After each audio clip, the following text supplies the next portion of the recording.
But we're still counting on cannibal resource.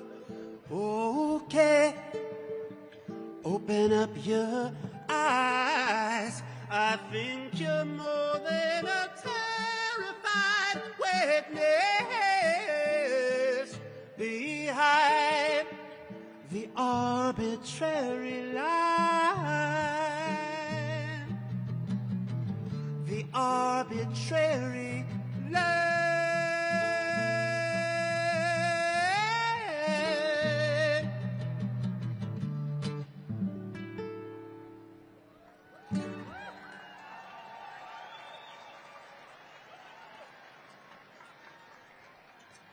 Thank you.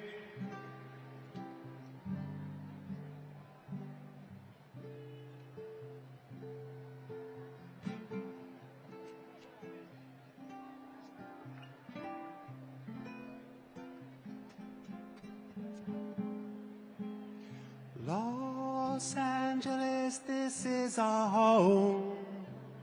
Tonight we'll snuck into bed. The tree frogs are asleep in the treetops, and the hedgehog asleep in the hedge. All dream of the green of forest. That's the green of being, and the blue of oceans. That's the blue of dreaming. That's the blue of... Huh? Medic, okay. Medic at some place, somewhere. Okay. Okay. The blue of dreaming.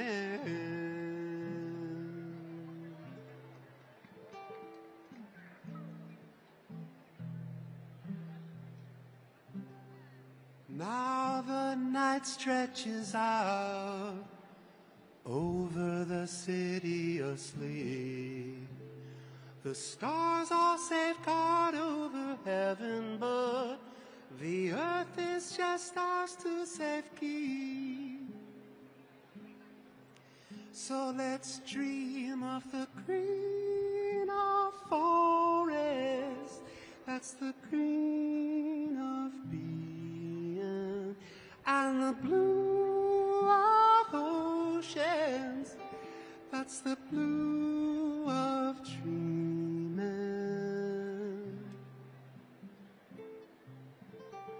That's the blue of dreaming. That's the blue of dreaming.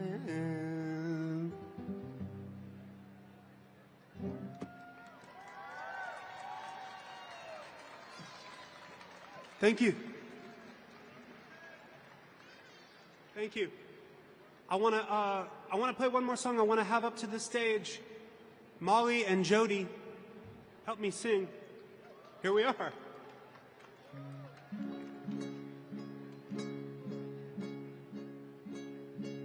You guys' mics working? Great.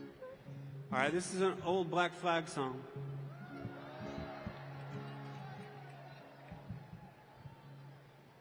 Jealous cowards try control. They distort what we say. Try to stop what we do. Yeah, when they can't do it themselves. We are tired of your abuse.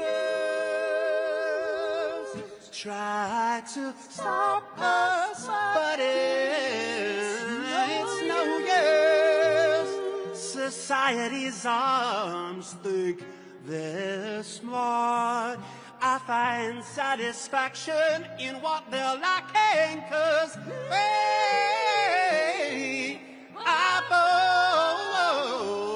born with our chains. And I'm gonna have my chance.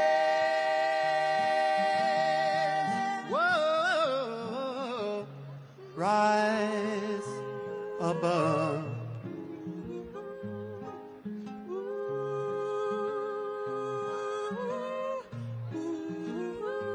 Rise above.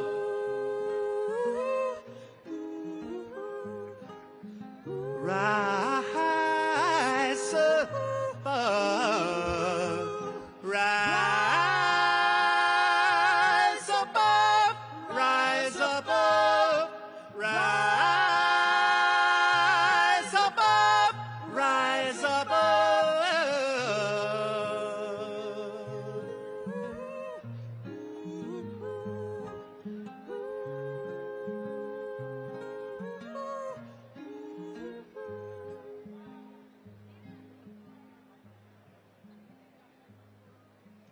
We are tired of your try to stop us, but it's no use. Society's arms think they're smart. I find satisfaction in what they're lacking, 'cause we are born with our chains.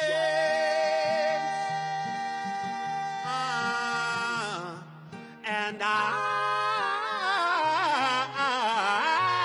gonna have my chance. Whoa, rise above, rise above, rise above, rise above, rise above, rise above, rise above, rise above,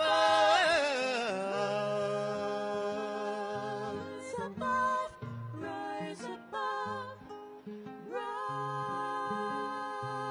above, rise, rise.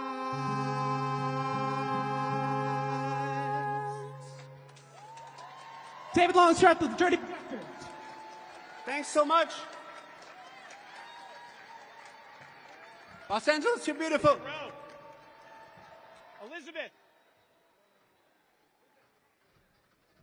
You ready? Ready? He proudly served as a Bernie 2020 National Campaign co-chair, representing the heart of Silicon Valley. He's leading the charge to build an American future to believe in, fighting for modern manufacturing, Medicare for all, a $17 minimum wage, free public college, and a government free from corruption that works for the people. Please welcome Congressman Ro Khanna. Hello, Los Angeles! Let me say this. Bernie Sanders warned us. In 2016, he warned us about the unholy alliance of wealth and power. But the Democratic leadership rejected him. Then, in 2020, he warned us again about money in politics. But the establishment, they betrayed him. Now, for a third time, he's warning us about billionaires taking over our democracy. And guess what? Guess what? This time, Democrats in America are finally listening. There is hope, America. You are the hope. Look, you had the richest guy in the world spend $250 million to put Donald Trump back into the White House. Then Trump hands him the keys to slash Medicaid, gut public education, and rip food stamps away from families. You know what I think? You know what I think? Instead of giving $4 trillion of tax breaks to billionaires like Elon Musk, how about in this country we start to tax the billionaires? Government is not the problem. Government is for the people. When they talk about cutting Medicaid, we fight for Medicare for all. There's a better way. When they talk about cutting Social Security, we fight to expand Social Security. When Musk fires workers, we fight to give workers a raise the wage to $17. When they take away student loans, we fight to make public college and vocational education free. And when they have $1 trillion defense budget, we fight to slash the real waste in this country, the bloated defense contractors, so we can feed hungry kids and get a dentist for our seniors. Look, let me end with this.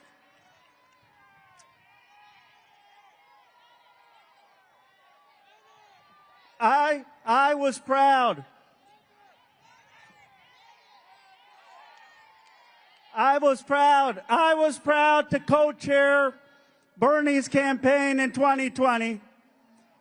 And some people said, oh, it was a campaign of anger, but to me, it was always a campaign of hope. It was a campaign about a better way for America, about America's promise. And I'll say this, today, seeing thousands of you gathered here and thousands more rising up in every town and every city in America, I have never been more hopeful about our country. Hopeful that enraged and caring citizens will usher in a new progressive era. Hopeful that together we will build a beautiful multiracial democracy for dignity and respect for everyone. Let us fulfill Bernie's dream and build that America. My friends, I'm now so honored that I get to introduce, and I'm not exaggerating, I've been in Congress 9 years, I've seen a lot. I get to introduce the greatest progressive leader in the House of Representatives. Let me tell you something. Bernie Sanders has the Medicare for All bill in the Senate. This leader has the Medicare for All bill in the House of Representatives. When other people were ducking for cover and not raising their voice against deportations, this leader spoke out for immigrant rights as human rights. When people did not have the courage to speak out for the human rights of Palestinians, this leader spoke out with courage for the human rights of people in Palestine. All of the progressive legislation we got under Joe Biden because of the campaign of Bernie Sanders, all of it happened because she was the leader of the Congressional Progressive Caucus. The greatest CPC chair, one of the greatest leader we have of progressives in the House of Representatives, Pramila Jayapal.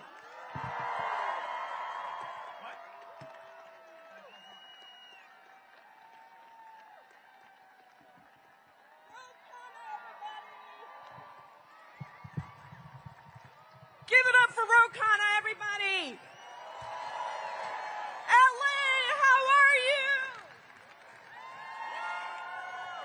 What's up, LA? It is so good to be right here with you to fight back against Donald Trump, Elon Musk, and the unelected billionaires and petty grifters that want to steal from you so they can buy another luxury yacht.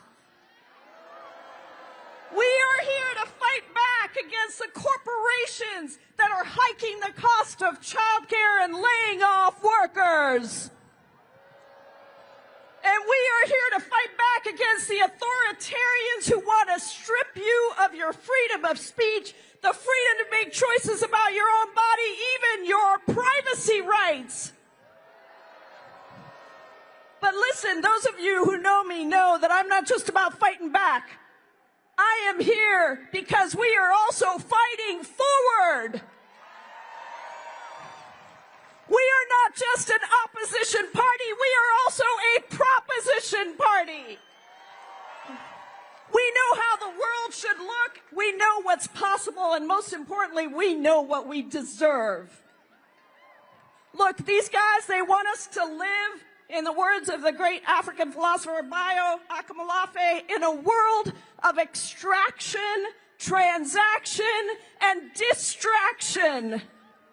But we know our world is powerful when we live in a world of connection and cooperation and participation, of true economic and social freedom.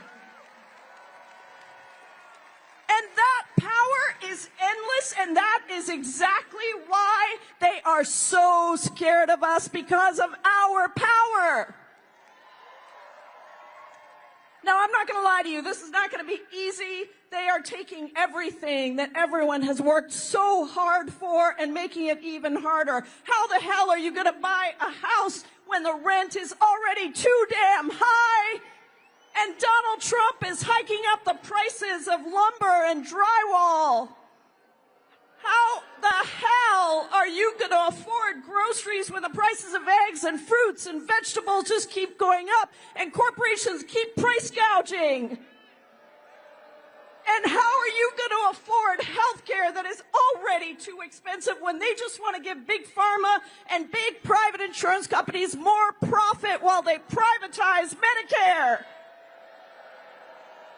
And listen, it's all so they can give themselves a $5 trillion tax break on your back. And we are saying we are fighting back, Red LA. Now, here's the thing. We have gotten complacent in America. I think we have believed that our democracy was going to survive and we wouldn't have to do much to protect it. And we're seeing that that just ain't so. And we have to change course. In my mind, we got to do three things. We have to resist and train ourselves for the next step. We've got to defeat the oligarchs and the dictators that are trying to take over our country. And we have to rebuild anew a world that gives genuine economic and social freedom to every person to thrive, not just barely survive. So right now at this rally and rallies that Bernie Sanders and my friend Alexandria Ocasio-Cortez are doing around the country, more and more people are bringing our power out. When over 3 million people came out just last weekend at the hands-off rallies, what did we bring out? Our power!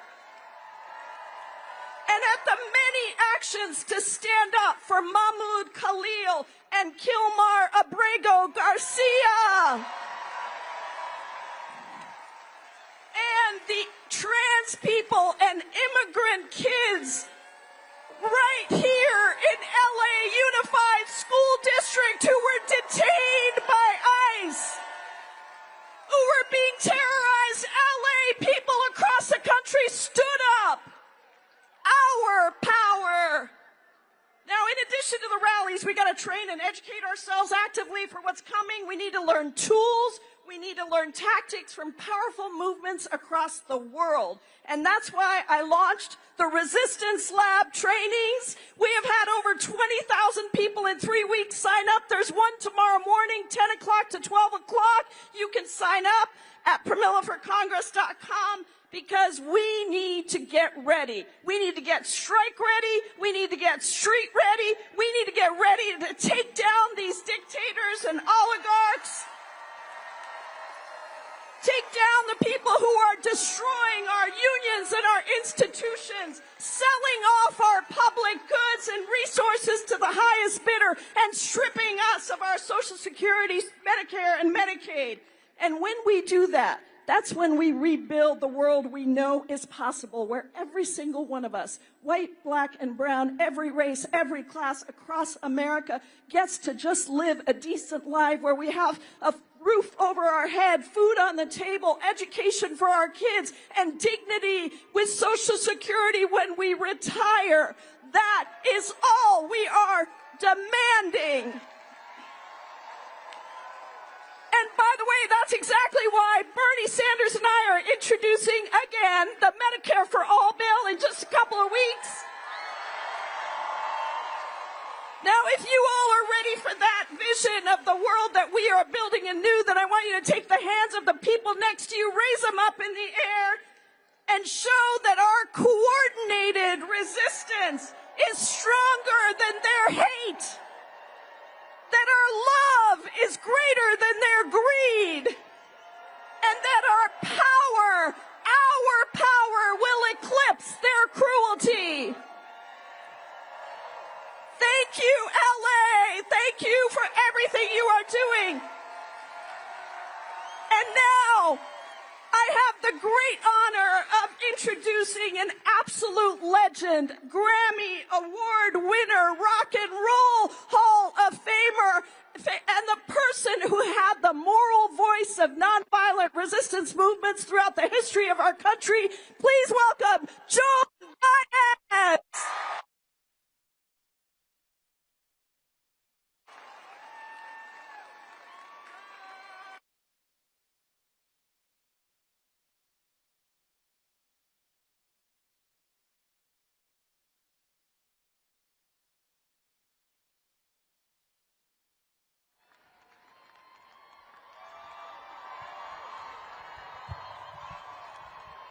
Ain't gonna let nobody turn me around, turn me around, turn me around. Ain't gonna let nobody turn me around. Keep on walking, keep on talking, marching up to freedom land.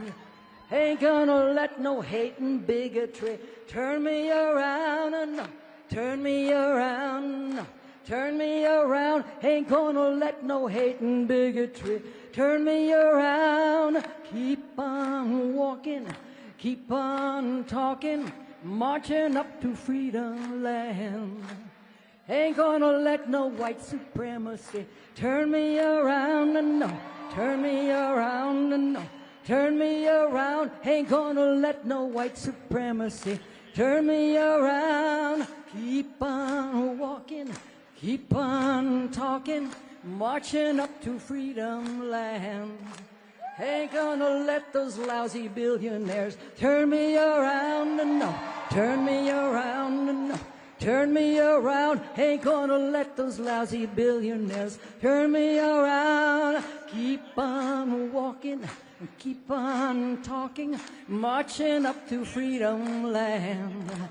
Ain't gonna let nobody turn me around, turn me around, no, turn me around. Ain't gonna let nobody turn me around. Keep on walking, keep on talking, keep on singing, keep on swinging, marching up to freedom land.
there but for fortune go you and I.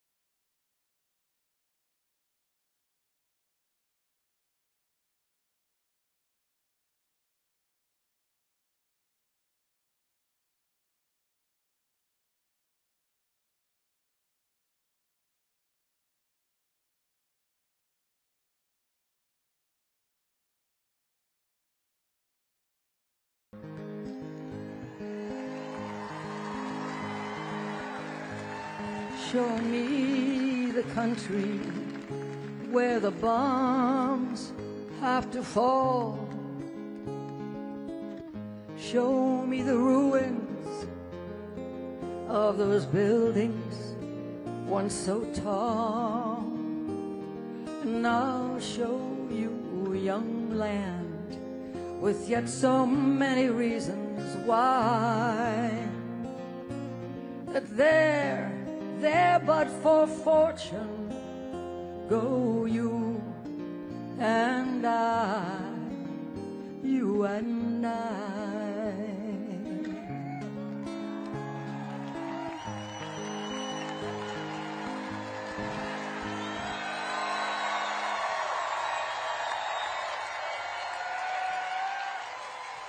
Thank you.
Not the only ones.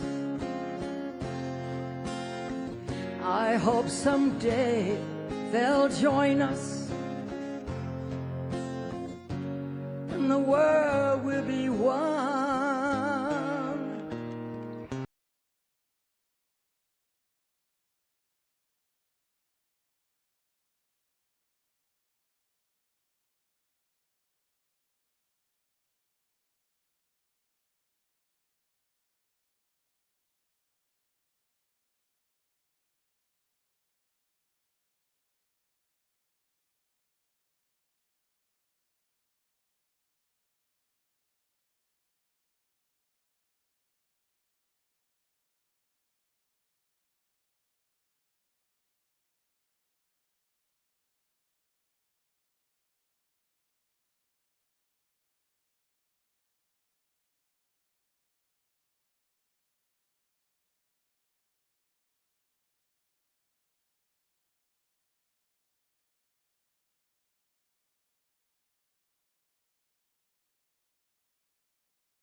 Thank you.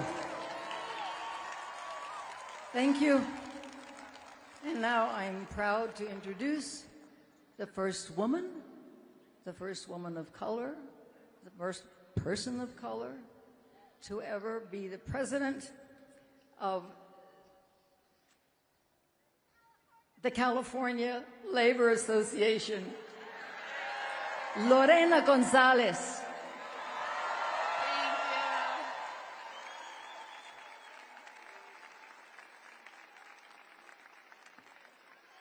All right, brothers and sisters, are there some union members in the house? Fuck yeah! So my name is Lorena Gonzalez, and I am proud to be the president of the California Federation of Labor Unions, representing 2.3 million workers in California who are unionized, and countless more who want a fucking union. I gotta tell you, I've started by telling you, I brought 2 of my 5 kids up here today with me, because what we're doing here is not just about us, it's about the next generation that deserves more than what we're giving them right now. So I gotta tell you, there's a question, a rhetorical question that we often ask in organized labor, right? It's a question. Which side are you on? This question was lyrics to a song in 1931 in Harlan County, Kentucky, written by Florence, whose husband was a United Mine Workers organizer who was being harassed by the corporate goons and the government. And she asked, which side are you on? And I think as appropriate as that was for Kentucky in 1931, that's a question that we should be asking every elected official, every candidate for office, everyone in our family, our friends, ourselves, everyone you see in America in 2025, which side are you on? And it's easy. Are you on the side of hard-working individuals, all of us who have to scrape it together to make ends meet, to have a house over our head, to make sure we're feeding our kids? Or are you on the side of greedy corporations that continue to make profits at the expense of our labor? Which side are you on? I'm with the workers. Are you on the side of the combat veteran who went and fought for our rights and came home to the promise of a good federal job? Or are you on the side of a bone-spurred chicken hawk commander-in-chief who, without notice or reason, laid those workers off? Hell no! Are you on the side of retirees and hardworking Americans because of the economic chaos over the last few weeks, saw their pension and retirement security get gutted? Or are you on the side of the 1% and corrupt politicians who got richer out of the market manipulation that we saw last week?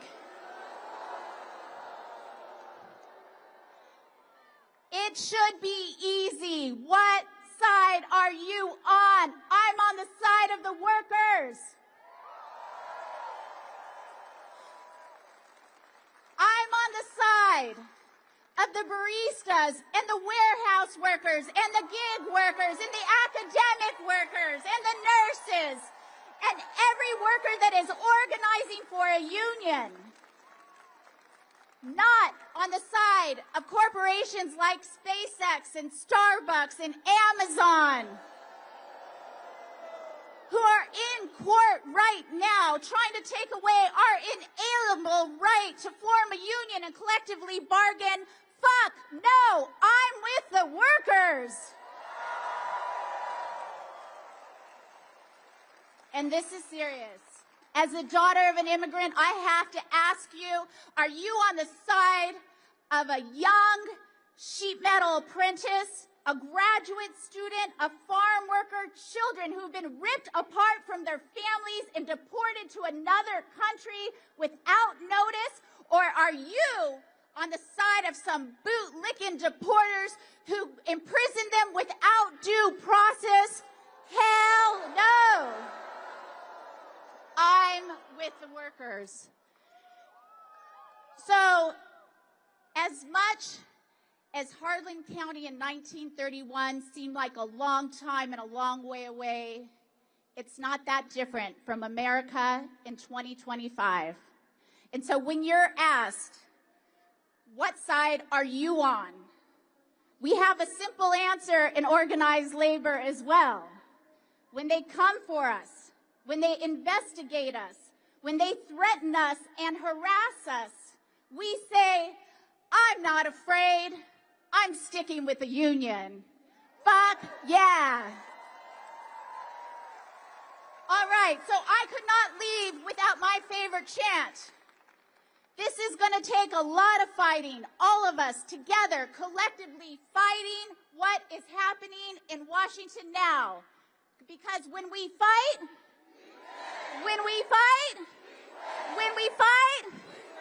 let's go fucking fight!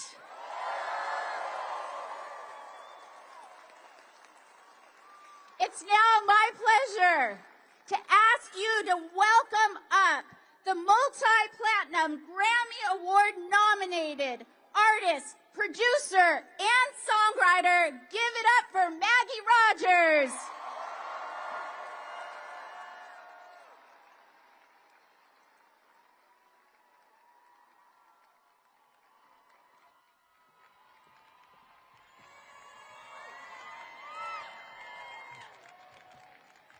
What's going on, Los Angeles?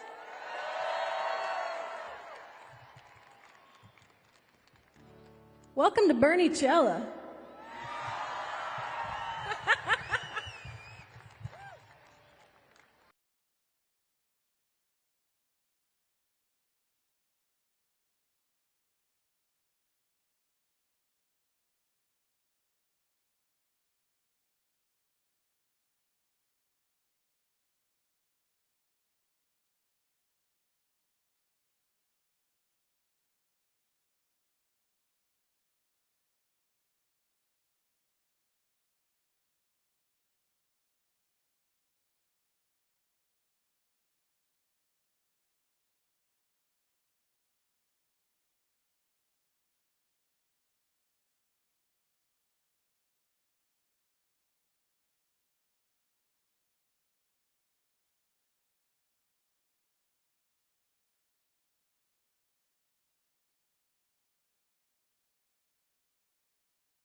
There is nowhere else in the world I would rather be right now than right here.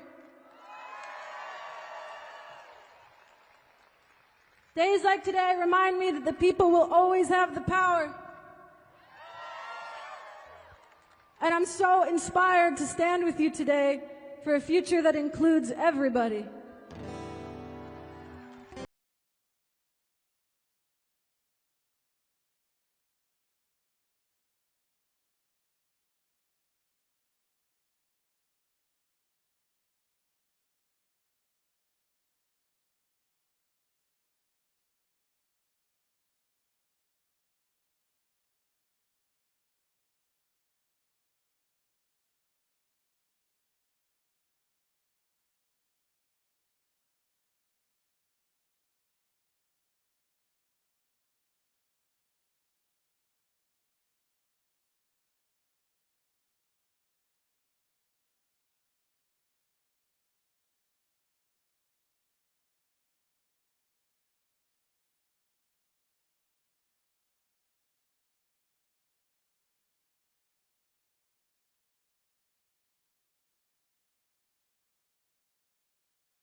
So it seems,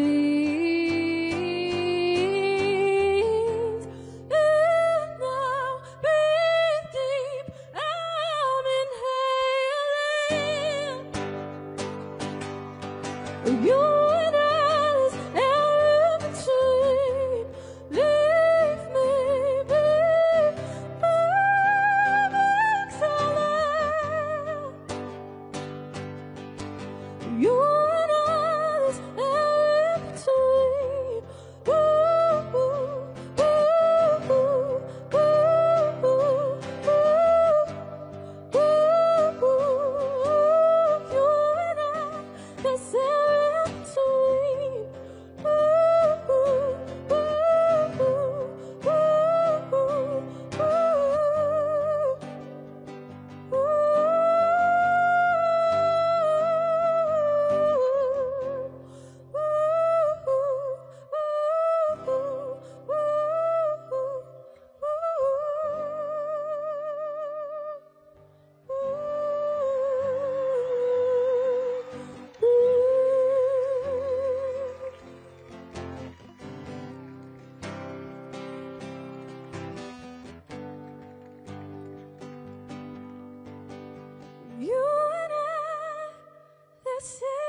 Please join me in welcoming my dear friend, Joan Baez, back to the stage.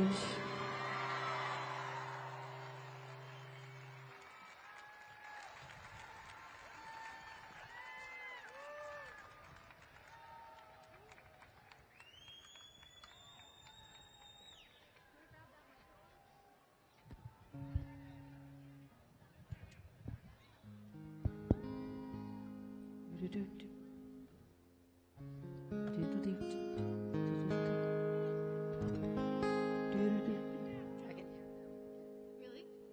It's okay. You just got to do it. Can you hear me? Yes. All right. Oh, beautiful for spacious skies, for amber waves of grain, for purple mountains, majesties above the fruited plain. America, America, God shed His grace on thee, and crown thy good with brotherhood from sea to shining sea, and crown thy good with sisterhood from sea to shining sea.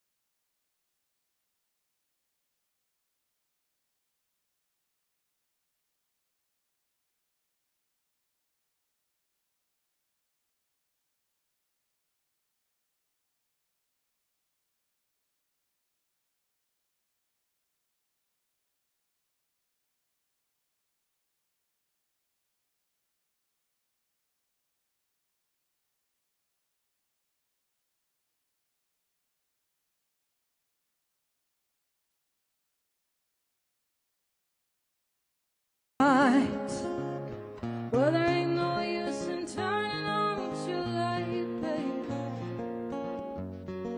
Light I never known. There ain't no use in turning on your light, baby. I'm on the dark side of the road. I'm wishing there was something all the way down the road. I once loved a boy, he was a child, I'm told. I'll give him my heart, but he wanted my soul. Don't think twice, it's alright. Greg Least, thank you very much.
Thank you.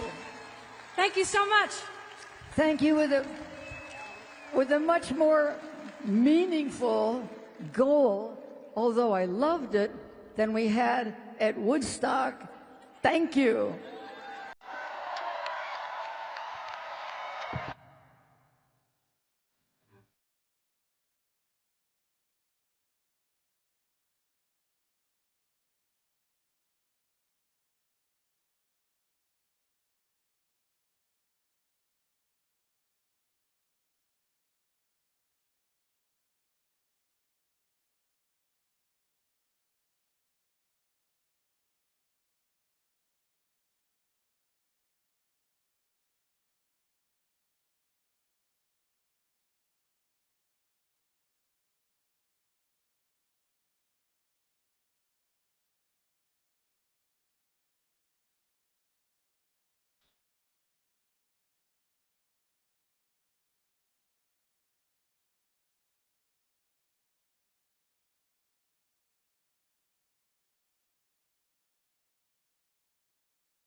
She's a fearless leader, a tireless advocate for working families, and a voice for those too often left out and left behind. As president of SEIU, one of the most powerful unions in the country, she's fighting every day to build a future rooted in justice, dignity, and respect for all. Please welcome April Verrett.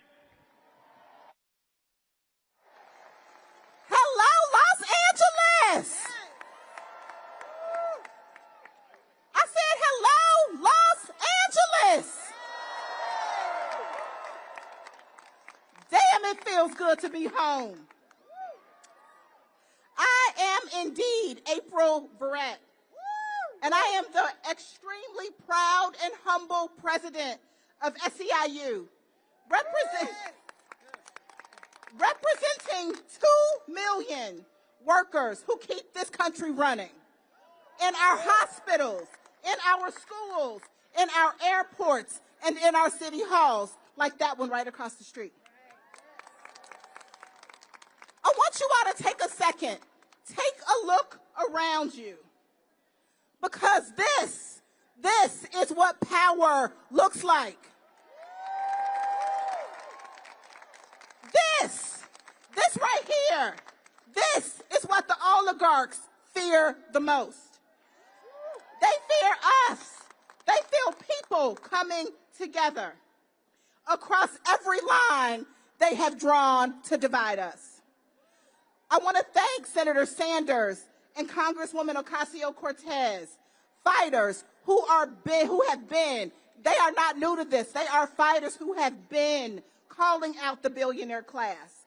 Thank you to all of the elected officials and leaders standing on this stage today and all across the country for choosing people over profits.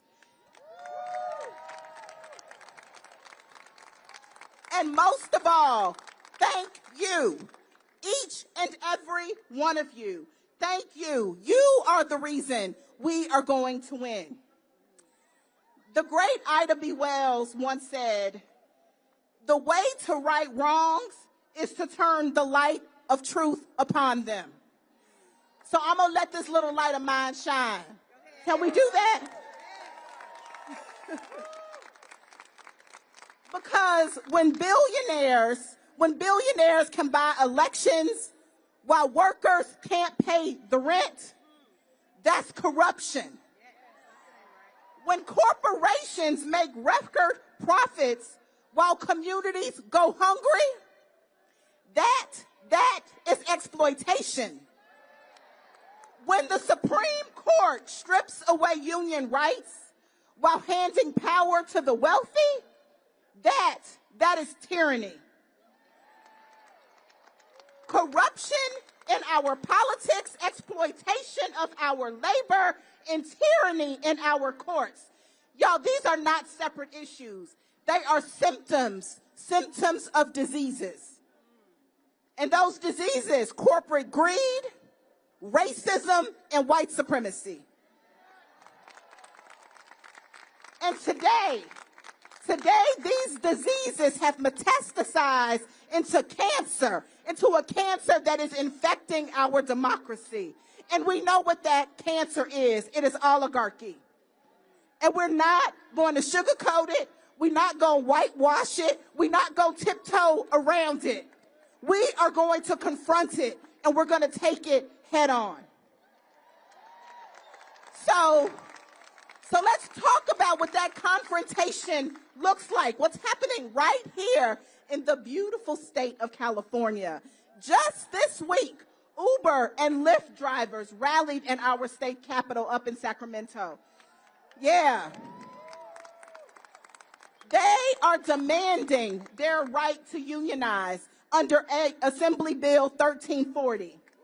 These workers have been denied their rights and their dignity for far too long, for more than a decade.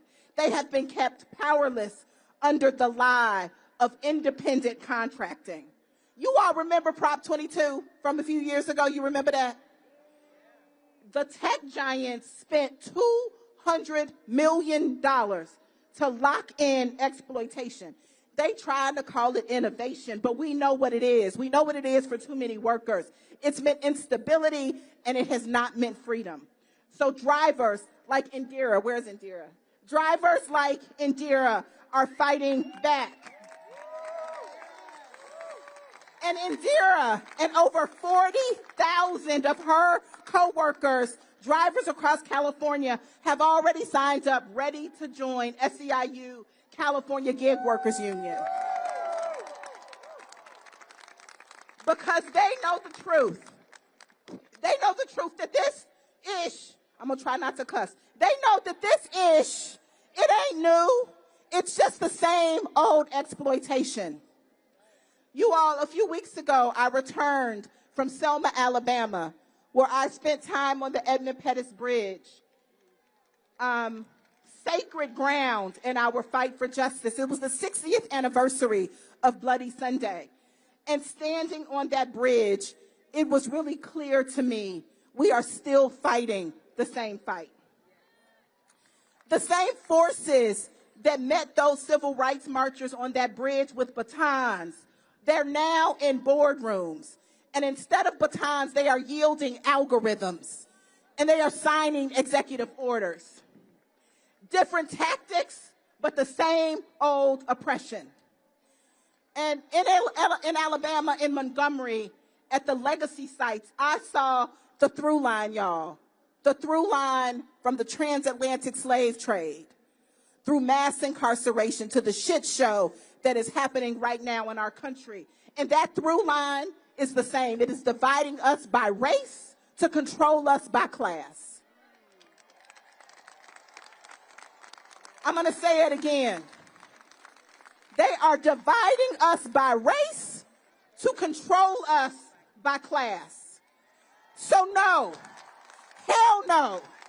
We cannot talk about economic justice without talking about racial justice. The powerful have always used race and class together because they need both to maintain their control. And if the rules are rigged to keep us divided and down, then what do we have to do, y'all? We only got one job. It is to change the damn rules. Because here's the thing. When 3 Americans hold more wealth than half the country, 3 of them, just 3 Americans hold wealth than more than half the country, it's time to change the damn rules. When Amazon pays zero in federal taxes while warehouse workers skip meals, it's time. And changing the damn rules is about single parents who don't have to work 3 jobs to survive. Changing the damn rules so no one has to choose between medicine and food. Changing the damn rules, so hear me, so no one has to live in the shadows. Changing the damn rules so that our democracy responds to the people and not the wealthy few. So anybody here want to roll with me? Anybody here want to get grimy with me? Anybody here want to change the damn rules with me? So here is what we're going to do. The first thing we're going to do is we're going to organize. One conversation at a time. One workplace at a time. One community at a time. Building solidarity where we've been told we have nothing in common, and they're giving me the whoop whoop, so I'm going to make this quick. The second thing we got to do is we got to mobilize. Y'all, we got to show up. We got to keep showing up like you're doing here today. We got to vote. And we got to not just protest. We have to disrupt. We must do what we have to do because our lives depend on it. The third thing we got to do, and this is an important one, we must exercise our power. Exercise our power. Because though they try to act like we don't have it, we know that we do. We got to own the fact that we do have power. And when we use it collectively with one another, transformation happens. It happens in our workplaces, it happens in our community, it happens in our economy, and it damn sure happens in our democracy. Because when we organize, when we mobilize, when we exercise our power, the people united will never, ever be defeated. So I know what the cynics say. This fight is too big. The system is too strong. They said to the Flint factory workers in the 30s that they couldn't do it. They changed the rules. They said it to sanitation workers in Memphis in the 60s, and they did it. They changed the damn rules. They told it to farm workers in Delano, and you changed the damn rules. We are going to change the damn rules. From the coal mines of West Virginia to the streets of Los Angeles, when we fight, we will win together. The oligarchs want us divided. They want us to give up. But standing here today, I know this. We are stronger than their greed. We are more powerful than their corruption, and more enduring than their tyranny. Let's rise up, Los Angeles. Let's lock arms, Los Angeles. Let's change the damn rules. Let us get free, and let's go get it together. I love you.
but this I can tell you. We the people are strong. And we know that our brothers and their sisters in song will always stand with us, and we'll always be strong.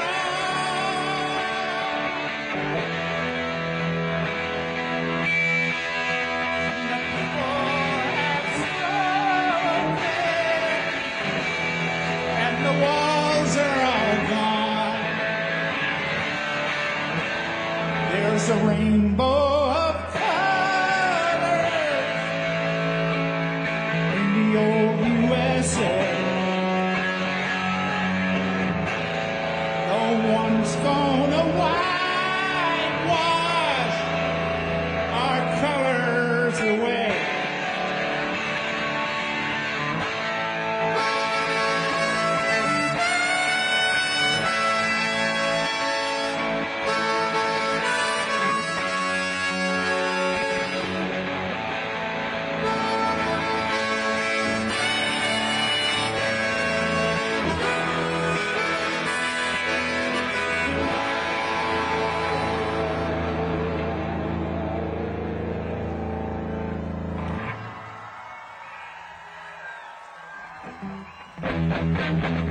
Take America back!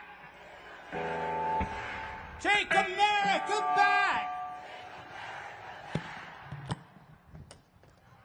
Take America back! Take America back! Take America back!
people.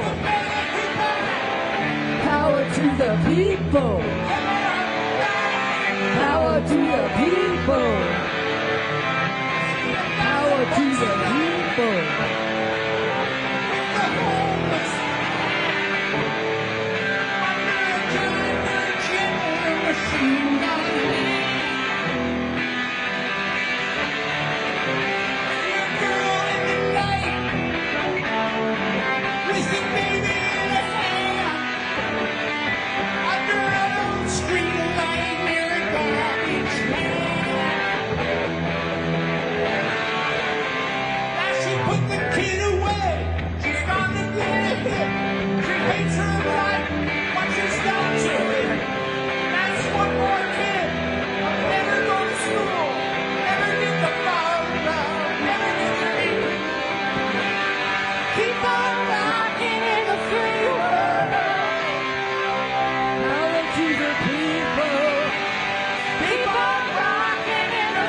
back.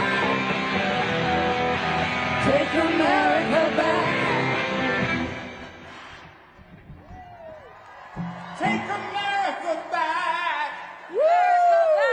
Take America back. Take America back. Bring America back. Bring America back. Keep on rocking in the free world. Take America back. Keep on rocking in the free world. Take America back. Keep on rocking in the free world. Keep on rocking in the free world.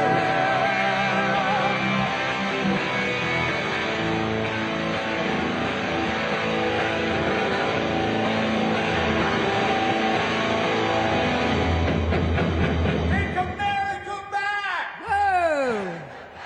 Take America back. Take America back. Take America back. Take America back.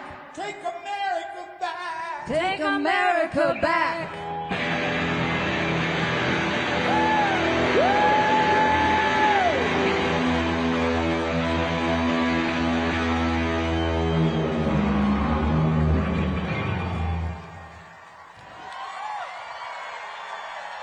Thank you, folks.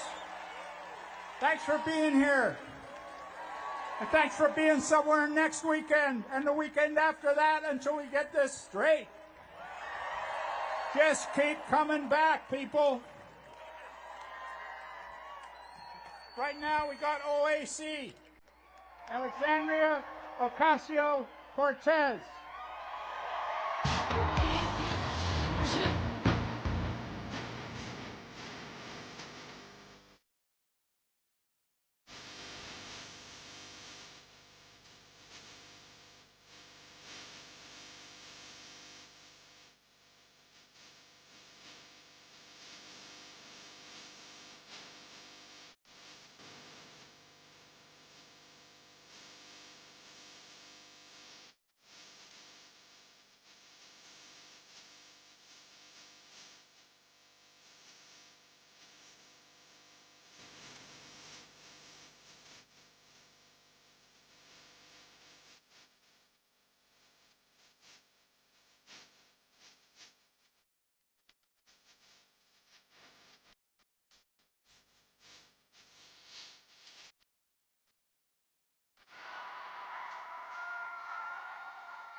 Hello, Los Angeles!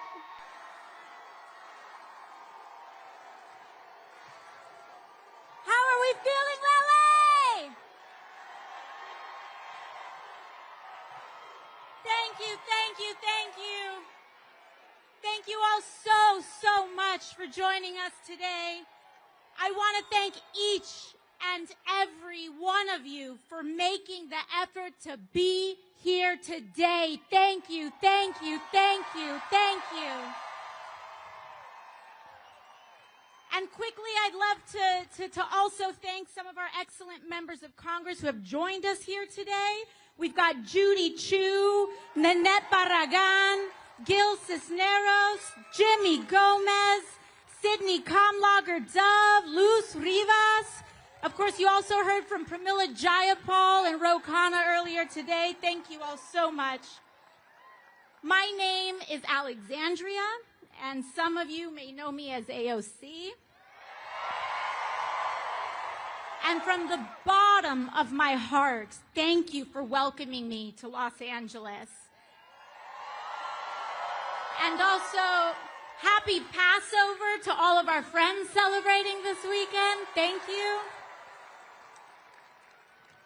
You know, we're all here together because we share in the frustration and heartache that comes from watching those in power actively tear down or refuse to fight for everyday working Americans like us. And we are here together because an extreme concentration of power, greed, and corruption is taking over this country like never before. Oligarchy in America. And we must acknowledge the terrifying moment that we are in right now. And that what we are hearing and seeing with our own eyes is, in fact, happening. We are watching our neighbors, students, and friends being fired, targeted, and disappeared. It is real. People we love are being targeted and harassed for being trans or queer. Our coworkers, U.S. citizens and immigrants alike, are being disappeared off the street by men in vans with no uniform. Educators are being fired for teaching American history accurately, and activists are being detained with no charge or evidence for using their First Amendment rights, especially when they use them for Palestinians. In fact, the Trump administration admits that it has jailed Mahmoud Khalil, a young husband and father from New York, without any evidence or charge of a crime. The Trump administration admits that they have thrown Mahmoud in a cell thousands of miles away because he attended a protest, and are detaining him for the content of his speech and nothing more. In fact, Donald Trump's detention of someone like Mahmoud Khalil for his speech is anti-American. And we demand his release, along with the release of Rumeisa Ozturk, who he is also jailing for writing an op-ed in her school paper. And we demand their release because we, Los Angeles, we do have power in this moment. All of us do, and everyday people do. In fact, you all showed that this week, LA. A few days ago, ICE officials attempted to enter 2 LAUSD schools to target kids. They lied to school officials and claimed that they had parents' permission to get to these children when they didn't. But it wasn't just a lawyer or a judge that said no. It started with everyday people, school staff, and employees who spoke up when they felt something was off.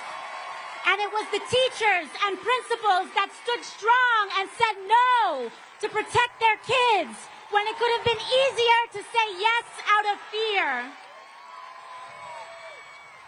You defended them, LA, because it will never be just institutions and officials alone that uphold our democracy.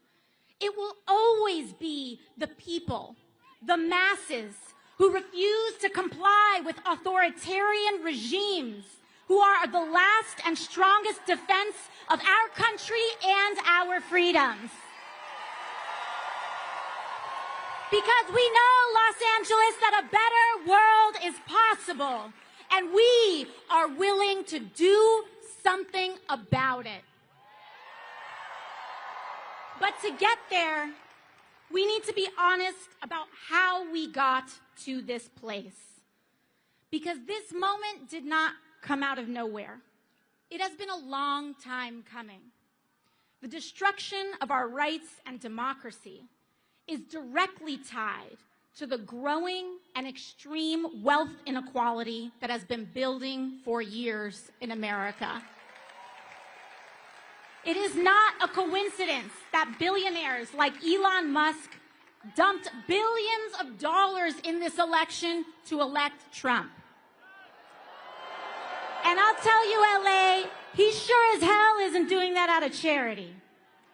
For years, we have known that our political system has slowly but surely become dominated by big money and billionaires.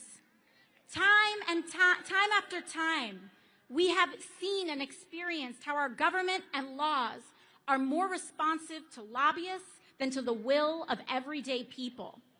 And we also know that the agenda of dark money to keep wages low and to loot our public goods to give to the rich is deeply unpopular with people of all backgrounds, all parties, and all places. Just look at what Republicans have been quietly doing in Congress. They have been voting just this week to advance cuts on hundreds of billions of dollars from Medicaid and veterans benefits and Social Security so that they can take that money and give it to the billionaires who elected them in the form of tax cuts and sweetheart government contracts to companies like SpaceX. And you know who voted for that from California, by the way? David Valadao of California's 22nd, Young Kim of California's 40th, and Ken Calvert of California's 41st. They know that that's not what you want. They know that it is deeply unpopular. They know that it hurts you, but they are not here to serve us. They are here to serve themselves and the billionaires who have paid them, oligarchy. And they know that the only chance they have to get away with such an unpopular agenda, to get away with stealing in plain view, is to stoke deep divisions among us along lines of race, identity, and culture, to keep us fighting and distracted. This has been the big money playbook, not just now, but for decades. And that is why Donald Trump is not an aberration. He is the logical, inevitable conclusion of an American political system dominated by corporate and dark money. And if we are here to defeat him, we must defeat the system that created him. Money in politics is the hands of oligarchy, Los Angeles. And we are at a crossroads. We can either have extreme wealth inequality with the toxic division and corruption that it requires to survive, or we can have a fair economy that guarantees health care to all for working people, along with a democracy and freedoms that uphold it. Oligarchy or democracy, but we cannot have both. Los Angeles, I've made my choice. We must fight the oligarchy that has created this nightmare. And that is why I have never taken money from lobbyists or corporations, and it's why I never will.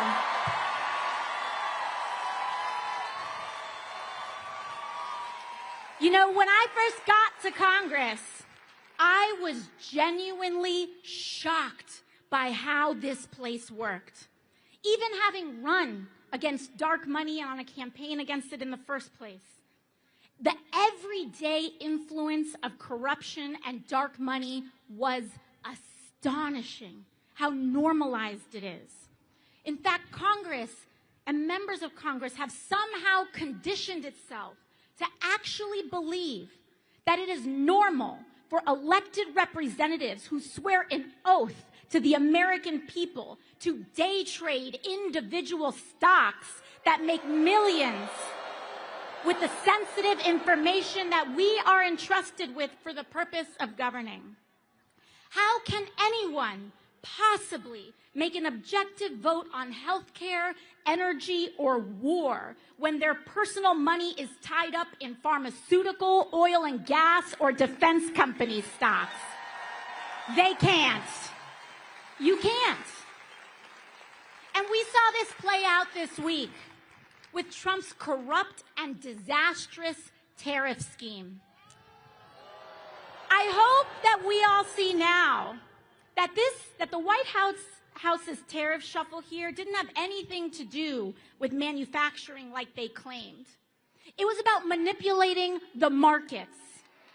It was about hurting retirees and everyday people in the sell-off so Trump could quietly enrich his friends who he nudged to buy the dip before reversing it all in the morning.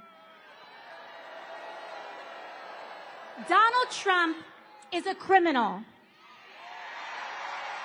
A criminal found guilty of 34 felony counts of fraud. Of course, he is lying and manipulating the stock market too. He is at his best making himself, the billionaires who back him, and the members of Congress who trade with him rich. Not you, not me, not the people. And to be clear, I don't care what party you are, Democrat or Republican. I don't care what position one holds. Members of Congress and elected officials holding and trading individual stock is wrong. It must end, and we must ban it. But I'll give you another example of how shocking and casual this all was when I was first elected. Just this year, I was named and appointed to the powerful Energy and Commerce Committee. This is one of the most powerful committees in all of Congress. And for years, lobbyists worked to keep me off this committee. It oversees 2/3 of the American economy: healthcare, energy, technology, trade. As they say in Congress, if it moves, it's energy. If it doesn't, it's commerce. And that's the jurisdiction of this committee. And an interesting thing that happened was that the day I was named to this committee, the same day, my office's phones rang off the hook and our inboxes were flooded by every corporate lobbyist under the sun. They all wanted to be my best friend. But you know what, Los Angeles? Because of your support, because of you all showing up, because I don't have to take a dime in corporate money, you allow me to say no. But not everyone is so lucky. I have seen firsthand how these groups bully and pressure members of Congress, threatening to either take money away or spend it against them if they don't do what they want. And what they want is for our lives to be as expensive as possible on the lowest possible wage. It all trickles down to how life feels for working people today.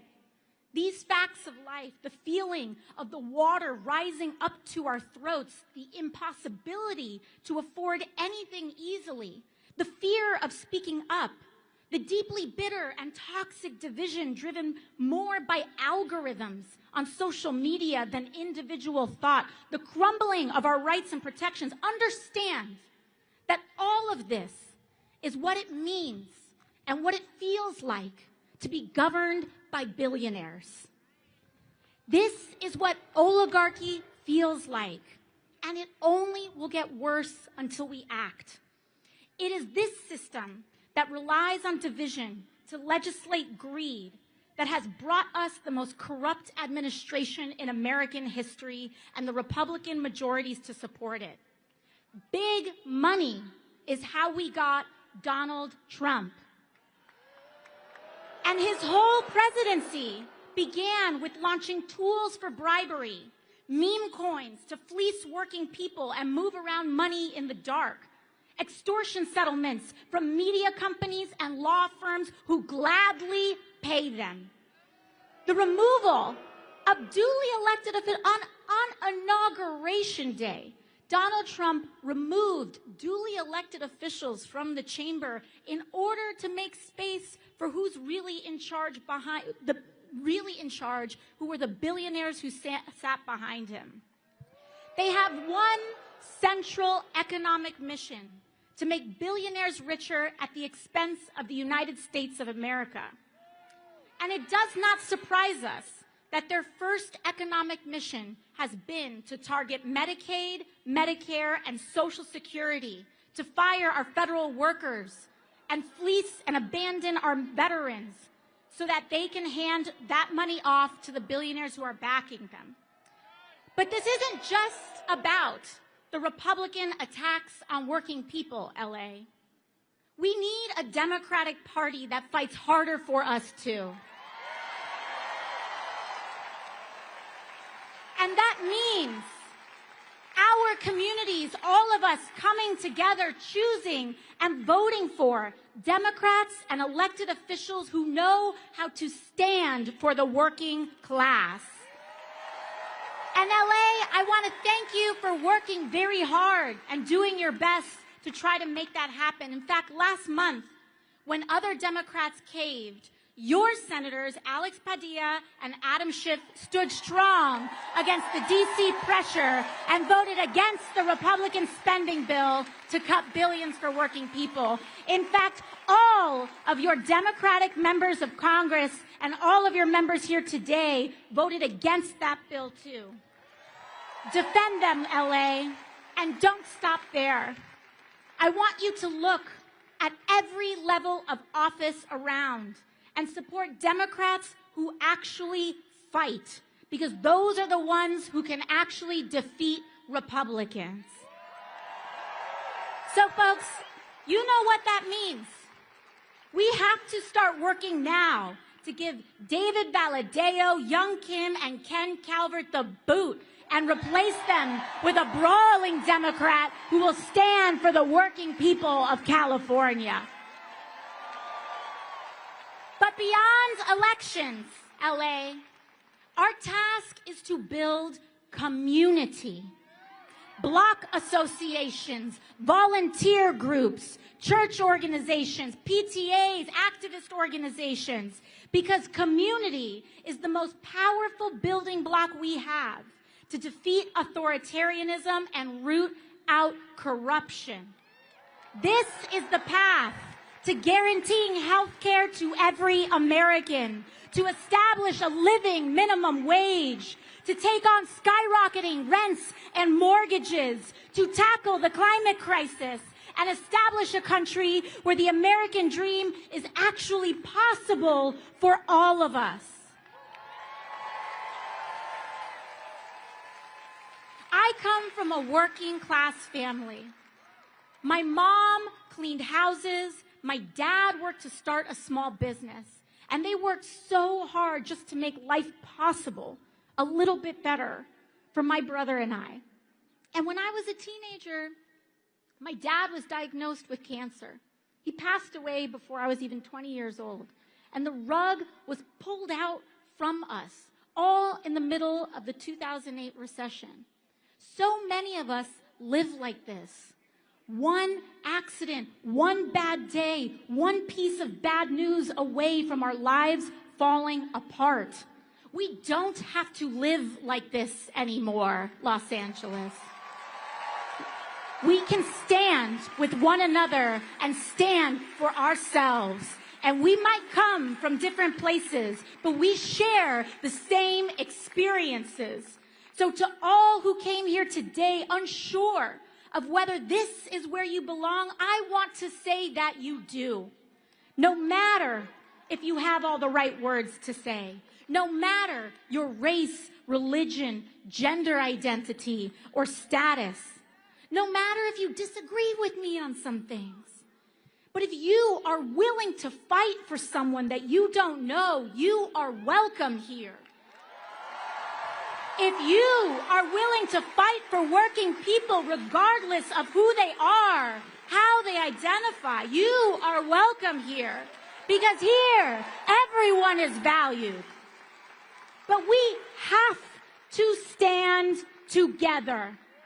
We cannot be tempted to turn in our neighbors or be fooled into thinking that we are really that much different from a trans kid who wants to get accepted by their friends. That we're that different from a dreamer who worked to go to college and try to provide for their family. That we're that different from anyone who's not like us. Hate is a trap that sinks us all. And it is standing together without exception to reject division. That is the only way we can win. It's the only way we can win. So I hope you see that this movement is not about partisan labels or purity tests, but it's about class solidarity. It is about the thousands of you who came out here today to stand together and say our lives deserve dignity and our work deserves respect. No matter who we are here to make a sacred promise to each other. And our goal today is to commit to building the kind of country we all deserve. And we will make that promise to take care of each other on our worst days and to share in the successes of our best. Thank you so much, Los Angeles. And it is my honor here today to introduce someone who has dedicated his life to bringing us together. So let's get loud and let's be grateful because Senator Bernie Sanders is in the building. Come on down, Bernie. Power to the people. Power to the people. Power to the people. Power to the people, right on. Power to the people. Power to the people. Power to the people. Power to the people, right on.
There are people a half a mile away.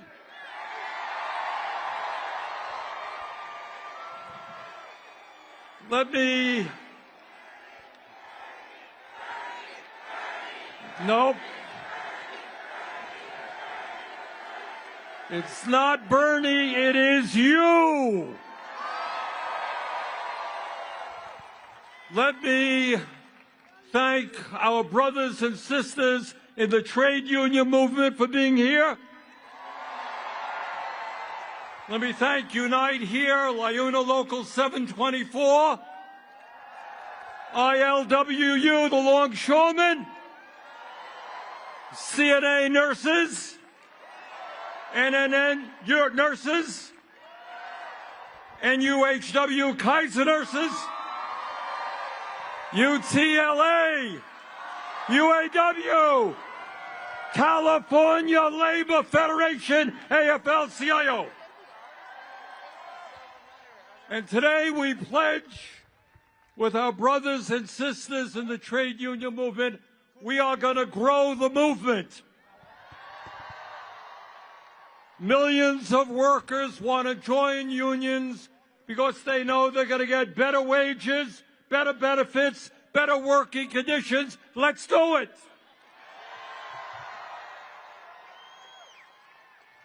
And I want to thank the musicians who have been with us today. So great. Ray's Gospel Choir, thank you. The Red Pears, Jeff Rosenstock, Indigo D'Souza, Dirty Projectors, Joan Baez, Maggie Rogers, Neil Young. And you know why we had all of these great musicians here today. It's not just to entertain you. It's more than that. We're going to make our revolution with joy. We're going to sing and dance our way to victory against hatred and divisiveness. So I want to thank all of the musicians who have been with us. And I want to thank the political leaders who have been here, Ro and Pramila and Jimmy. Thank you. And mostly, I want to thank all of you. And I want to tell you something. You are making Donald Trump. Now we need a medic. Medic. Okay? Okay. Your presence here today, and by the way, there are some 36,000 of you. The largest rally that we have ever had.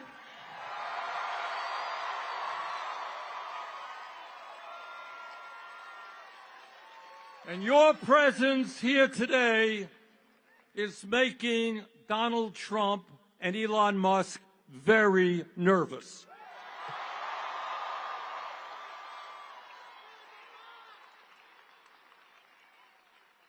Last time we did a rally in Denver, a little bit smaller than this. Thank you, LA. Elon Musk announced that everybody at the rally, or most of the people, were paid organizers. Anybody here get paid to come today? And Donald Trump, very envious of sizes, he said, well, Bernie has rallies of 2,000 or 3,000 people, can't compete with Trump. He lied. So I invite the president to come to LA. Tell the people here why you think it's a great idea to cut Medicaid and nutrition and health care so you can give tax breaks to billionaires. The people of LA would love to hear that.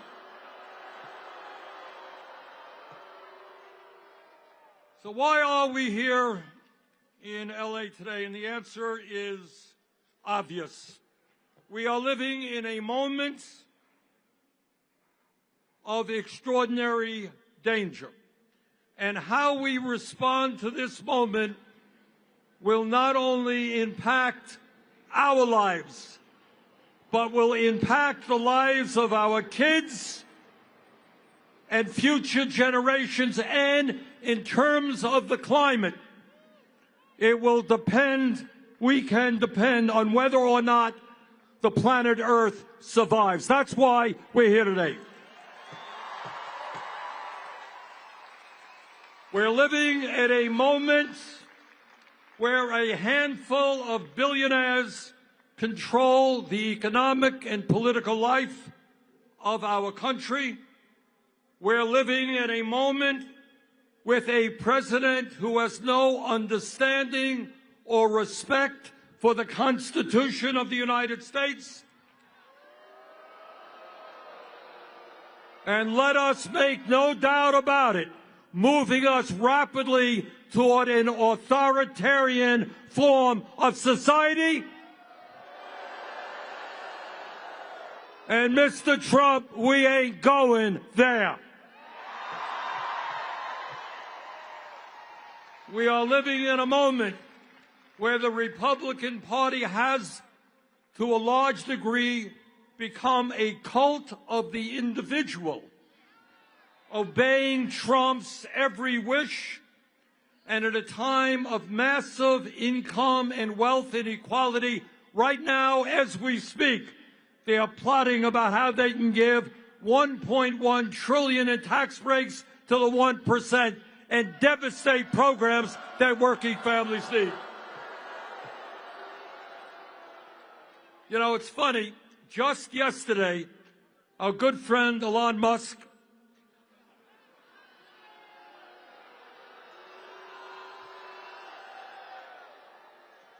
Mr. Musk sent out a tweet.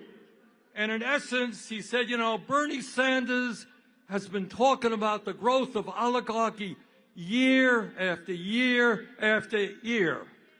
Well, Elon, you're damn right. That's what I've been talking about.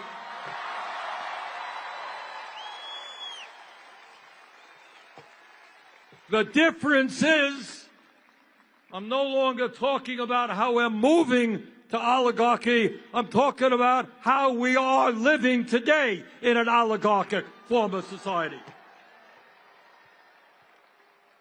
3 months ago, when Trump was inaugurated, standing right behind him during his inauguration were the three wealthiest people in this country, Mr. Musk, Mr. Bezos, and Mr. Zuckerberg.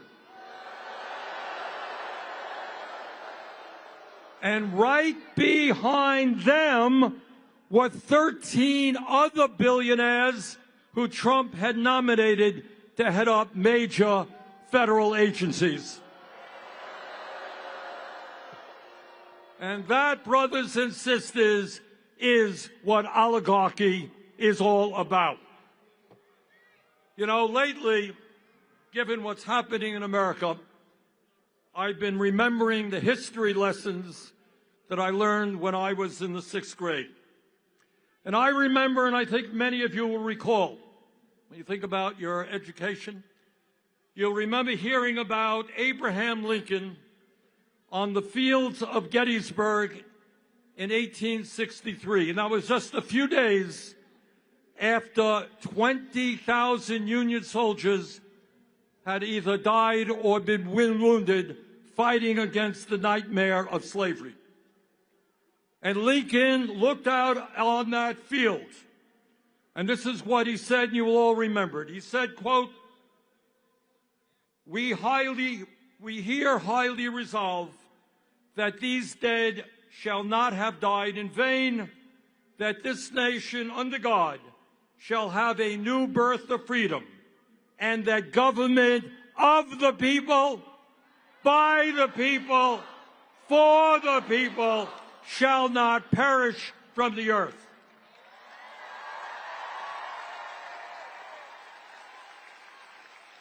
And that is precisely why we are here today, to make sure that government of, by, and for the people does not perish, and that we do not become a government of the billionaire class, by the billionaire class, and for the billionaire class. The American people do not want the richest guy on earth running all over Washington, D.C., decimating the Social Security Administration, making it harder. It's the richest guy on earth, making it harder for old people with disabilities to get the benefits that they paid into. Proposing to lay off 83,000 workers at the Veterans Administration. Denying the health care that the men and women who put their lives on the line to defend us deserve. Slashing the Department of Education. Decimating USAID, which, by the way, means that hundreds of thousands, if not millions, of the most desperate people in this world will die as a result. And when we talk about oligarchy, it is not just economics. I trust that all of you know that you are living under a corrupt campaign finance system which allows billionaires to buy elections. Don't tell me about democracy when Musk himself can put $270 million to elect Donald Trump and then get rewarded with the most important position in government. But it's not just Musk and Republicans. It's the Democratic Party as well. Their billionaires tell candidates, don't stand up to the powerful special interest. And too many Democrats are listening to them. And that is why if we want to preserve democracy in America, we've got to overturn this disastrous Citizens United Supreme Court decision.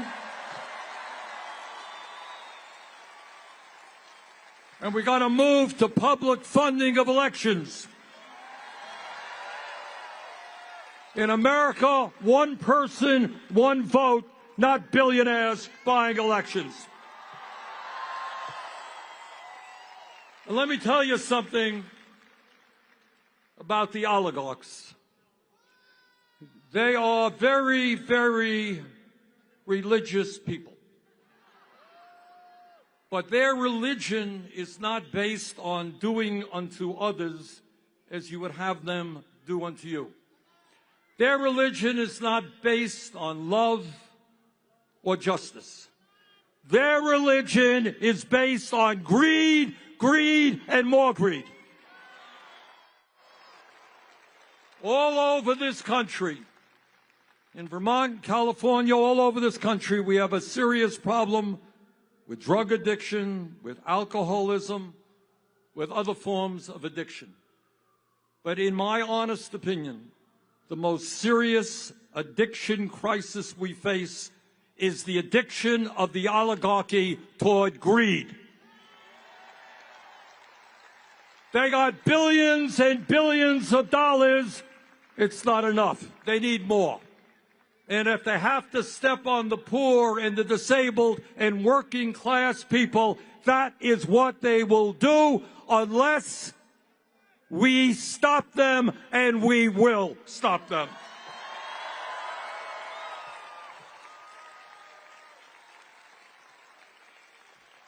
But it's not just oligarchy we are fighting.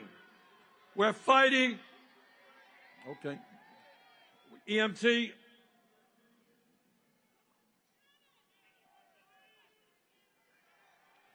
Okay, raise your hand where the problem is.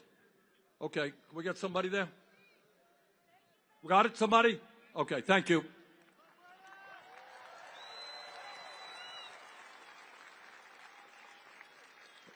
But it's not just oligarchy we are fighting. We're fighting a president who undermines our Constitution every day and threatens our freedom of speech and assembly, and whose agents are rounding up innocent people off the streets, putting them in unmarked vans, and throwing them in detention centers. That is what happens in dictatorships, not democracies. And we're going to stop that outrageous action on the part of the president. You know, our founding fathers of this country were no dummies. They wrote a constitution and established a form of government with a separation of powers. Remember we're reading all about that? You got a legislative body, Congress. You got an executive branch, president. You got a judiciary, the federal courts. And they wrote that document because they had just fought a brutal war against the autocratic King of England. And what they understood as they were forming this new country, that they never wanted to see a nation where one person had unlimited power. Well, Trump wants that power. We are not giving it to him.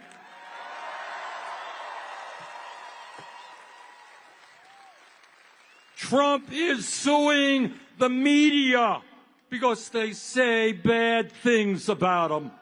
Oh, how horrible is that?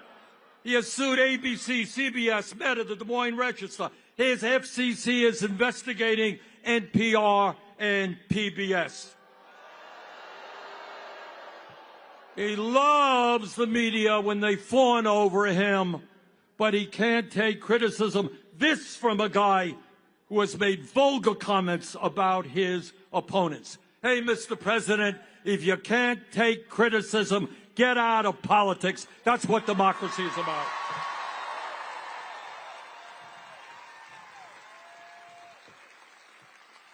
Trump is going after the powers of Congress. He is illegally abolishing agencies that Congress created. He's withholding funding that Congress has appropriated. He is establishing tariffs that he has no legal right to do. But it's not just the media and Congress that he's trying to intimidate. In an absolutely outrageous and unconstitutional way, he is going after the judiciary. His view is if a decision comes down from a judge that you don't like, you try to get rid of that judge and impeach him or her. He is going after law firms that have opposed him and his interest in the past, and disgracefully, a number of these law firms have caved in. He is going after universities. You know, the function of a university, school of higher education, is to pursue the truth, not to cave in to an authoritarian president to protect the federal grants they get.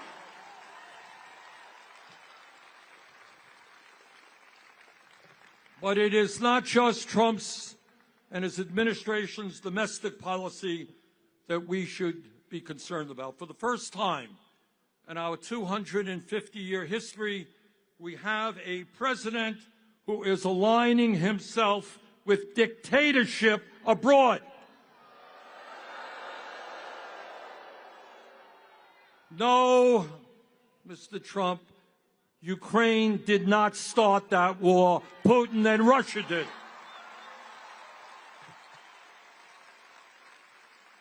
We must lead the world in supporting democracies, not supporting Putin and dictatorships. So let me tell you something else.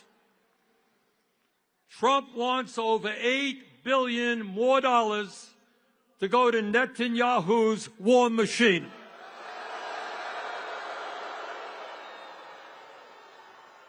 Israel has a right to defend itself against terrorism, but it does not have a right to go to war against the entire Palestinian people.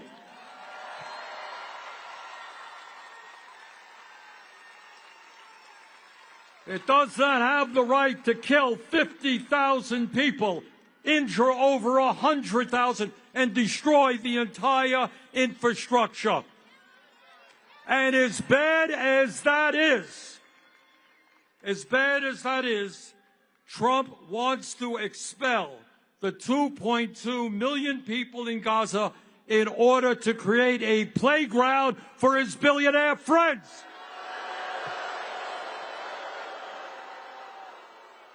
That is beyond insane, and we will never, never let that happen.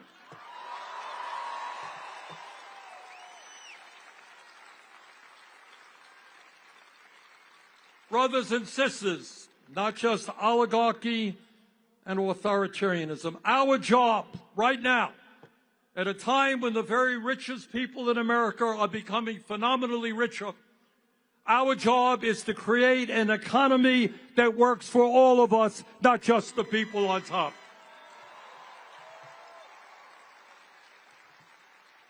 All right, I'm going to do something radical here. You ready? I'm going to tell the truth. I'm going to talk about what's really going on in America today, and that is we are living with two Americas. One America, the people on top, have never, ever in the history of our country had it so good. Today, we have more income and wealth inequality than we have ever had. The three wealthiest people own more wealth than the bottom half of American society, 170 million people. The top 1%. 1% owns more wealth than the bottom 90%. And the CEOs of major corporations now earn 300 times what their workers are making. Is there a medical issue? All right, we need an EMT there. Raise your hand, guys.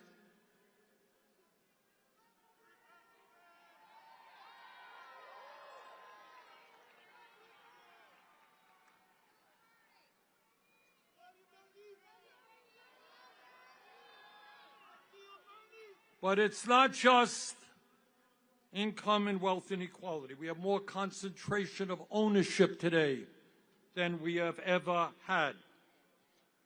We have a handful of corporations owning sector and sector of our economy. So that is one America, people on top doing phenomenally well. Let me tell you about the other America that you know very, very well. And that is that 60% of our people are living paycheck to paycheck. Anybody here living paycheck to paycheck? All right, unlike Donald Trump, I grew up in a family that lived paycheck to paycheck, so I know a little bit about that. And the result of living paycheck to paycheck is such, if you can believe it, that working class people in America die 7 years earlier than the rich. All right, going to ask you a question. Why is that? All right, you got it. The answer is stress. If you got to worry every single day how you're going to feed your kids, how you're going to pay the rent, how you're going to make sure that your car doesn't break down so you can get to work, how you're going to afford to provide for your kid when your kid gets sick and needs to go to a doctor, how you have to work when your schedule is changed every day and you have a boss who doesn't care about you. When you live under those conditions day after day, year after year, it eats away at your body, it eats away in your mind.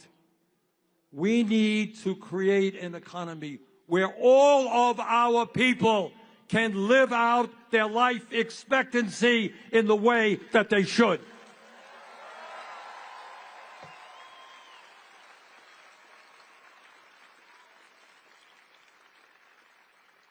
And you know why people all over this country are angry? In fact, some of them end up voting for Trump. Let me tell you something you don't hear much about in the corporate media or in the halls of Congress. Today, if you can believe it, despite a huge increase in worker productivity, real inflation accounted for wages are lower today than they were 52 years ago. So workers are producing more and more, but all of what they produce, all of the benefits are going to the top 1%. And during that same period, we have seen a $75 trillion transfer of wealth from the bottom 90% to the top 1%. Today in America, half of older workers have nothing in the bank as they face retirement. And 22% of our seniors are living on $15,000 a year or less. And 800,000 Americans are sleeping out on the streets. Today, as I look at this great crowd, I remember another rally that I attended. I wasn't up here, I was way, way back. And that was in 1963. I was in Washington for Dr. Martin Luther King Jr.'s great I Have a Dream speech.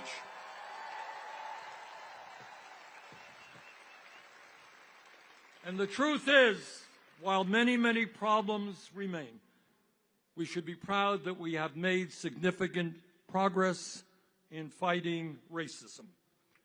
And I can remember several decades ago that in the United States Senate, there were all of 2 women, virtually no women governors, very few women in the House. Hundreds of women died every year because they could not access legal abortions.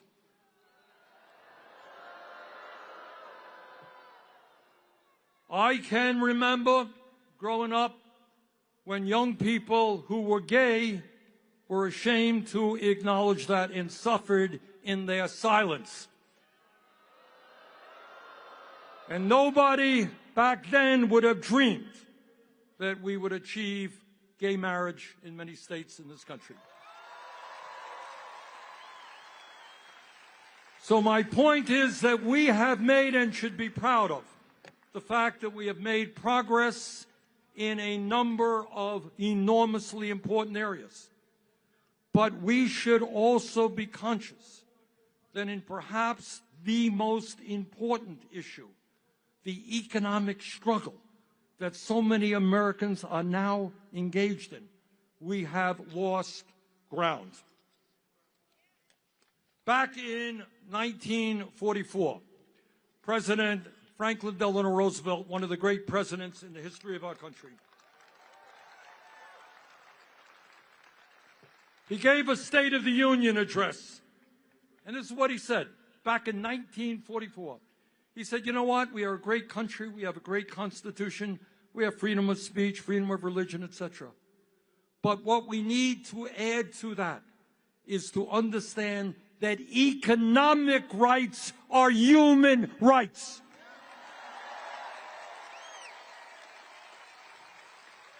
That if you can't afford to go to a doctor, doesn't really matter about voting. If you can't afford to feed your kids, freedom of assembly doesn't matter that much. He said economic rights are human rights. So today, in the year 2025, we have got to pick up that banner. Economic rights are human rights. Every single person is entitled to that.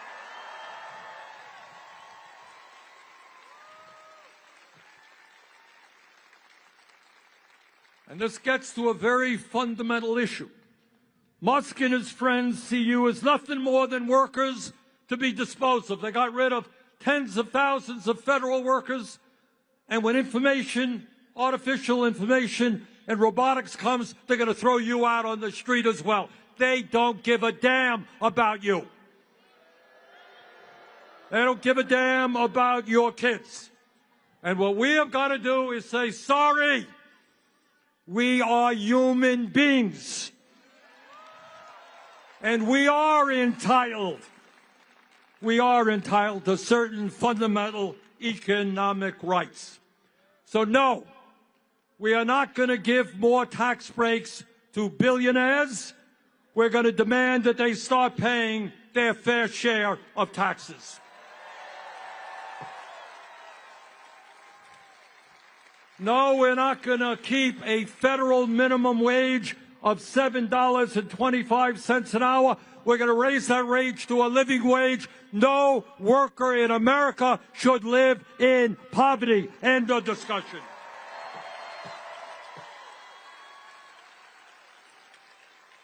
And we're going to pass the PRO Act to make sure that employers cannot act illegally when workers are trying to form unions. We're going to grow the trade union movement.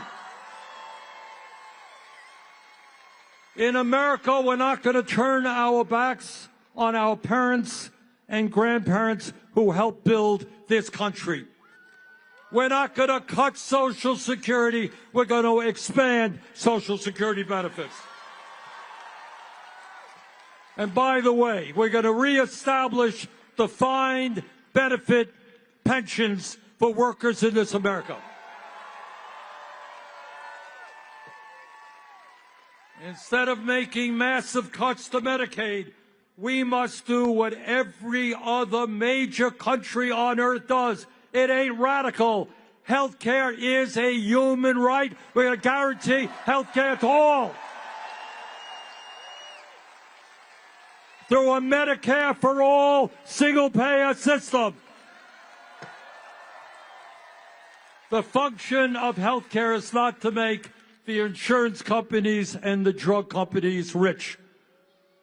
And we're going to stop paying 10 times more for some prescription drugs than the people of other countries. We can lower prescription drugs by 50%. Here in LA, in Burlington, Vermont, and all across this country, we have a major housing crisis. Am I right? And it's not just homelessness. It's people paying 40, 50, 60% of their limited incomes in housing. Instead of spending $1 trillion a year on the military, let's build 5 million units of low-income and affordable housing.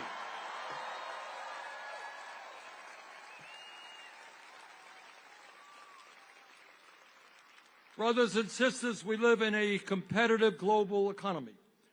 And if we're going to effectively compete, we need the best educated workforce in the world. It is nothing less than insane and counterproductive that we have young people leaving higher education $50,000, $80,000 in debt. We need more doctors. You know what doctors are leaving medical school with? $500,000 in debt. Nurses are leaving $100,000 in debt.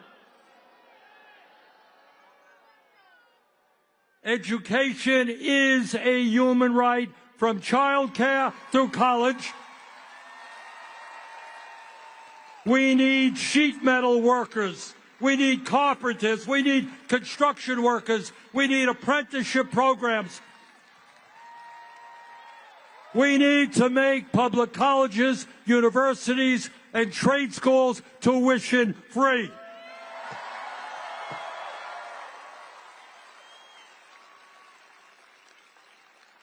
Donald Trump thinks that climate change is a quote-unquote hoax originating in China. This state, California, has gone through enough pain to know that climate change is not a hoax. It is an existential threat to this state, to Vermont, to the whole country, and the whole world. Instead of appeasing the fossil fuel industry who are lying and destroying our planet, we're going to transform our energy system and lead the world into sustainable energy and energy efficiency. And we create millions of good-paying jobs as we do that. Look, I don't have to tell anyone here that this is a difficult moment in the modern history of our country. We've never gone through anything like this. But this is what I do want to say. Despair is not an option. Giving up and hiding under the covers is not acceptable. The stakes are just too high. And let me tell you, when Donald Trump looks out at this crowd and they pay attention to this stuff, and Elon Musk does, you are scaring the hell out of them.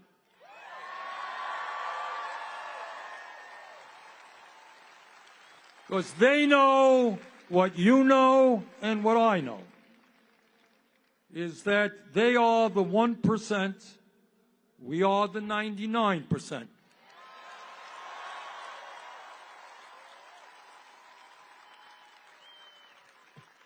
Back in 1857, when abolitionists were working day and night to end the nightmare of slavery, this is what Frederick Douglass, you all remember Frederick Douglass?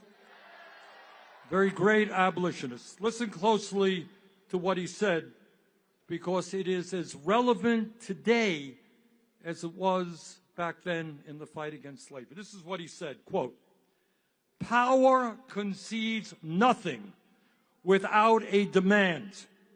It never did, and it never will.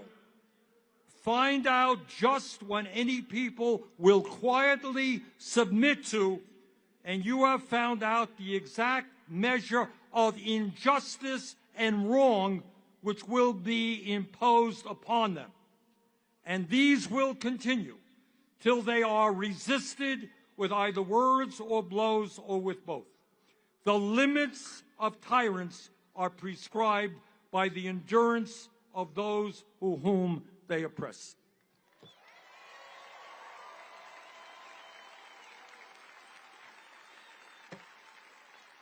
The oligarchy will concede nothing. They have the wealth. They have the power. They own Congress. They own the White House. They own much of the media.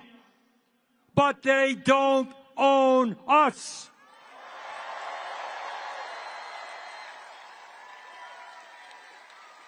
Now, I'm not going to tell you that it's going to be easy. It's not.